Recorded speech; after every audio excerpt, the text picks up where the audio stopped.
अपवाद एक दो हो सकते हैं, बाकी सब लोग कहीं ना कहीं कोई जेडीयू के संपर्क में, कोई और पार्टी के संपर्क में, कुछ लोग मेरे संपर्क में भी हैं ही, क्योंकि सब लोगों को मालूम है कि जेडीयू अब समाप्त लगभग हो चुकी है।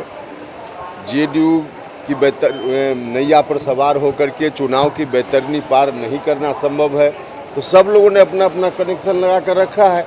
तो इसमें अस्वाभाविक क्या है? सुशील मोदी जी ने कहा है तो ठीक ही कहा है। 90% लोग जो संपर्क में हैं और अगर वो आते हैं तो बिहार बीजेपी में विद्रोह हो जाएगा। केंद्रीय नेतृत्व को ये सोचना है नीतीश जी को लेने। अब ये तो बीजेपी का अंदरूनी मामला है, उस पर मेरी कोई टिप्पणी नहीं है, लेकिन जेडीयू के अंदर की स्थिति के बारे में मोदी जी ने कहा है वह बिल्कुल ठीक कहा है। जेडीयू के अंदर बिल्कुल एकदम सब लोग कहीं न कहीं संपर्क में। आप मानना कि बड़ी टूट होगी जल्द नीतीश कुमार का जो रवैया रहा? देखिए, एक बार टूट हो न हो, टुकड़ा टुकड़ा में हो, लेकिन टूट निश्चित है, इसमें कहीं कोई शंका नहीं। तो यहाँ चले हैं, बीजेपी को हरा रहे हैं, कह रहे हैं कि सब अभी और लोगों को एकजुट करेंगे, सबको साथ लाएंगे। देखिए, नीतीश जी अब गलतफहमी के शिकार हो गए हैं, ऐसा लगता है उनके बयानों से। आरजेडी के नेतृत्व में नीतीश जी जब से चलना शुरू उन्होंने किया है, तब से उनकी पार्टी ही समाप्त है, उनका जनाधार उनके साथ नहीं है। ऐसी स्थिति में नीतीश जी जो भी दावा करें इसका कोई मतलब नहीं। तो आपको लगता है कि आरजेडी के साथ भविष्य नहीं है बिहार में? बिल्कुल नहीं है। आरजेडी के साथ न तो नीतीश जी की पार्टी का भविष्य है और न बिहार का भविष्य है, जो बार बार हम बोलते रहे। आपकी बात हो गई है सर, एनडीए में जिस तरीके से लग रहा है ये तय माना जा रहा था कि आप ही जा रहे हैं उधर ही एनडीए की तरफ, लेकिन अभी तक आप बता नहीं रहे। नहीं, एनडीए में तो हम हैं ही, बताने का कहाँ मामला है। एनडीए में तो ऑफिशियल हम बोल चुके हैं कई बार, एनडीए में तो हमारी पार्टी शामिल हो गई है। लेकिन आप लोग की तरफ अभी सीट शेयरिंग को लेकर अब वो तो अलग विषय है, कब होगा बताएंगे। डिमांड रहेगी क्या सर?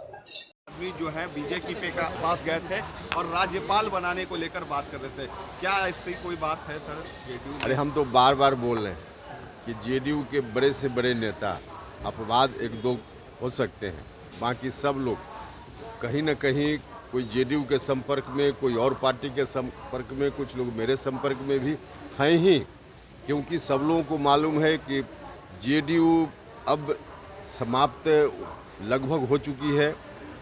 जेडीयू की नैया पर सवार होकर के चुनाव की बेहतरीनी पार नहीं करना संभव है, तो सब लोगों ने अपना अपना कनेक्शन लगा कर रखा है।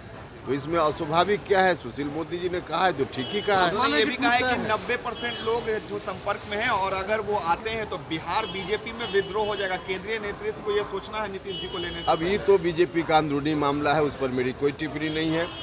की स्थिति के बारे में मोदी जी ने कहा है वह बिल्कुल ठीक कहा है। जेडीयू के अंदर बिल्कुल एकदम सब लोग कहीं न कहीं संपर्क में। आप मानना कि बड़ी टूट होगी जल्द नीतीश कुमार का जो रवैया रहा? देखिए, एक बार टूट हो न हो, टुकड़ा टुकड़ा में हो, लेकिन टूट निश्चित है, इसमें कहीं कोई शंका तो नहीं। यहाँ चले हैं, बीजेपी को हरा रहे हैं, कह रहे हैं कि सब अभी और लोगों को एकजुट करेंगे, सबको साथ लाएंगे। देखिए, नीतीश जी अब गलतफहमी के शिकार हो गए हैं, ऐसा लगता है उनके बयानों से।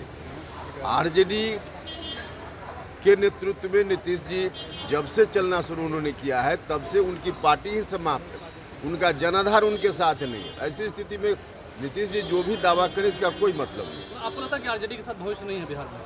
बिल्कुल नहीं है। आरजेडी के साथ न तो नीतीश जी की पार्टी का भविष्य है और न बिहार का भविष्य है, जो बार बार हम बोलते रहे। आपकी बात हो गई है सर।